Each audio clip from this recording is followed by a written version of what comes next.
Franklin and Gustavo have frequently found their interests to coincide throughout the duration of Snowfall as their mutual respect and finally friendship increased.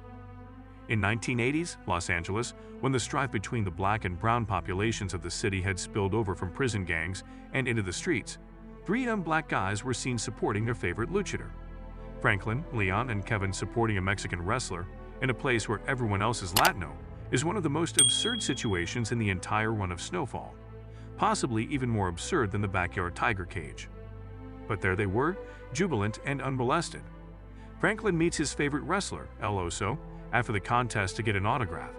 They had no idea that the illegal odyssey they were about to embark on would bring them closer than either had ever thought possible. They would both soon be located in various locations throughout Teddy's CIA web. Their paths crossed frequently enough over the series for them to eventually become cautious allies and blood brothers. Franklin and Gustavo have aided and saved each other during the course of the series, growing closer as a result. They stand as quintessential contrasts. Franklin was all head until Teddy robbed him, whereas Gustavo is all heart. What they do share is the ability to remain likable, even after doing bad things. Even though they each had their own motivations for taking lives, the fact that they each had committed as many murders as a serial murderer should disqualify them from being viewed in any way as heroic. However, it is difficult to regard Franklin as anything but pragmatist or Gustavo as anything less than heroic. Their bond is so sincere because it is the type of traditional, masculine friendship that modern audiences are most accustomed to seeing between cowboys on a Taylor Sheridan show. It doesn't take much for them to comprehend one another. It's a masculine relationship in the sense that neither party needs to express their emotions because they already understand one another.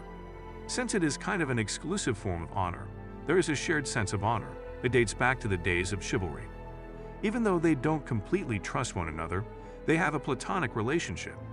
They would be receiving beverages on the boat in an ideal world. The irony of their sporadic connection is that Franklin believed Teddy and he shared that. A defender, a buddy.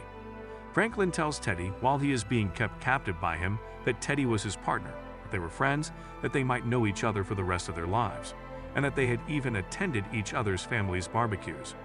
But Teddy, whether or not he liked him personally, always considered Franklin as little more than a commodity or at best a devoted pet, so that was never going to happen. Franklin and Gustavo, in contrast, have always genuinely respected and supported one another, even at times when trust was difficult to come by. The two ostensibly say a final, fond goodbye in Sacrifice, the fifth and final episode of the season. Sissy maintained her commitment to Franklin even if Franklin had unwittingly lied to Gustavo about making sure Teddy wouldn't live to hunt him down. Oso departs into the night, but their bond is nonetheless cemented for all time. Gustavo responds that Oso has retired when Franklin proposes that he go back to wrestling. A new character is suggested by Franklin.